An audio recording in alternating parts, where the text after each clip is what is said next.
It's interesting. I'm really wrestling with the Buddhist concepts of attachment versus letting go and altruism. And I think that altruism necessarily implies attachment, but on one plane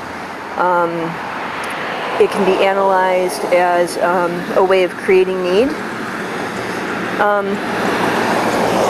It's a very difficult, fine line to walk, and I think that the way one walks it is by handling the immediate situation that presents itself in the now. I'm really not sure that I believe in renunciation of or abdication of responsibilities to family, because family and friends are manifestations of like an eternal responsibility, a responsibility towards the self. So I'm just really wrestling with this. I think that in order to eliminate one's mental suffering, one can let go of attachment, but I'm not sure that that's entirely ethical. It's really difficult for me to make these judgments, but I do find them very interesting. I think that contradiction is inherent, and the way to get around it is to kind of try and walk in the now. But I'm really not sure that one shouldn't try to plan for the future. It's just so difficult. Maybe when making one's wish list, one can plan for the future and then try and just inhabit the now, moment to moment, to ease one's suffering.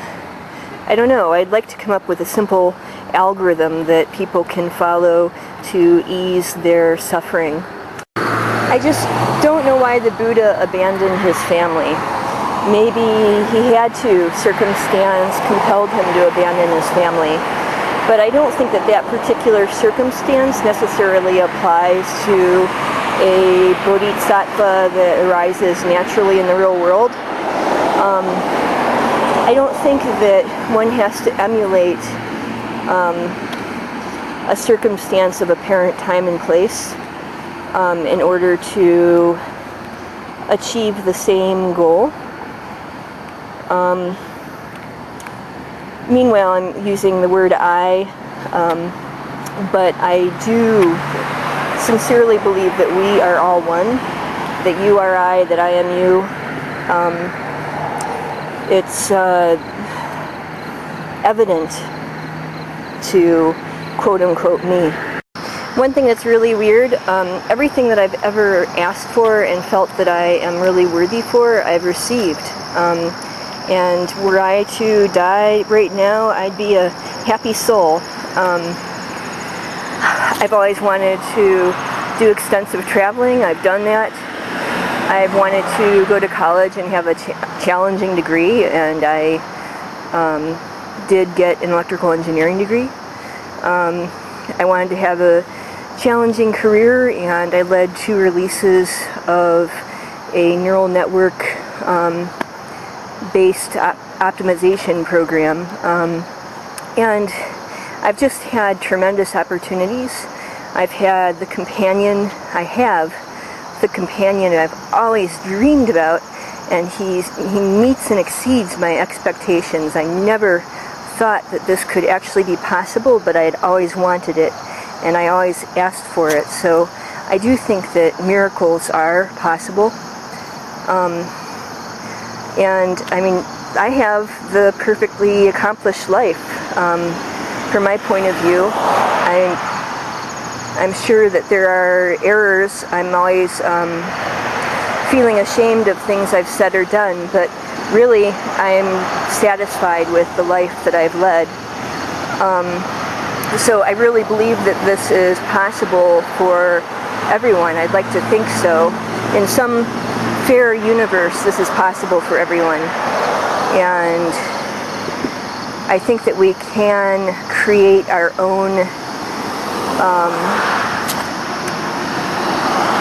universe around us. I think that the multiverse theory is true, and I'm not necessarily sure that we have to have the same reality. I think that in one universe, the concept I think of as you can achieve all your dreams, and in another universe I can achieve all my dreams. It's a problem of being fair with the concept of self that I'm struggling with, because if I really believe that everyone around me is part of myself, then wouldn't I want that, like, the possible dreams to happen for everyone around me right now and come to an equitable shared existence? Yes, I would. The best possible reality I can envision is that we all go to some type of heaven, a heaven that we all actually want, not one that carries our subconscious desires to be punished.